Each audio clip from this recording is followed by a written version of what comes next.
ಮಾಡ್ತಾರೆ ಅನ್ನುವಂಥ ವಿಶ್ವಾಸವೂ ಅದ ಜನರಲ್ಲೇ. ಅದಕ್ಕಾಗಿ ಜನರು ಅವ್ರನ್ನ ಬಯಸುವುದೇನಪ್ಪ ಅಂತಂದ್ರೆ ವಿದ್ಯುತ್ತಕ್ಕೆ ಸಂಬಂಧಿಸಿದಂತೆ ಈಗ ಫ್ರೀ ಆಗಿಬಿಟ್ಟದ, ನಮ್ಮ ಸ್ಟೇಟ್ ಗೌರ್ಮೆಂಟ್ ಕೊಟ್ಬಿಟ್ಟದ ಫ್ರೀ ಯೂಸ್ ಮಾಡೋದಕ್ಕೆ.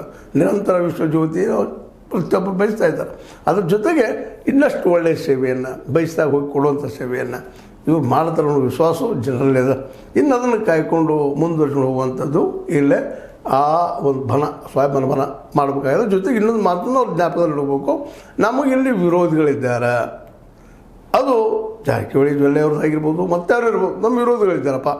ನಮ್ಮಲ್ಲಿಯವರ ನಮಗೆ ವಿರೋಧ ಮಾಡ್ತಾರೆ ಅಂದ್ರೆ ನಮ್ಮ ಸ್ವತಂತ್ರವಾದ ಮೀಡಿಯಾಗೆ ಬೇಕಾಗಿರುವುದು ಸ್ವತಂತ್ರ ಧ್ವನಿ. ಆ ಸ್ವತಂತ್ರ ಧ್ವನಿ ಉಳಿಸಲು ನೀವು ಮಾಡಬೇಕಾದದ್ದು ಇಷ್ಟೇ. ಅದೇನಪ್ಪಾ ಅಂತಂತಂದ್ರೆ ನಿಮ್ಮ ಕೈಲಾದಷ್ಟು ಸಹಾಯ ಈ ಚಾನಲ್ಗೆ ಮಾಡಿ ಹಾಗೂ ನಿಮ್ಮ ಧ್ವನಿಯನ್ನು ಕಾಪಾಡಿಕೊಳ್ಳಿ. ನಮ್ಮ ಆಡಳಿತ ಅವ್ರಿಗೆ ಸರಿ ಕಂಡಿಲ್ಲ ಅನ್ನುವುದನ್ನು ಈ ಪ್ರಜ್ಞೆ ಇವರಾದ್ರೂ ತಿಳ್ಕೊಳ್ತಾರೆ ಅಂತ. ಯಾಕಂದ್ರೆ ಪ್ರಜ್ಞಾವಂತರಿದ್ದಾರೆ.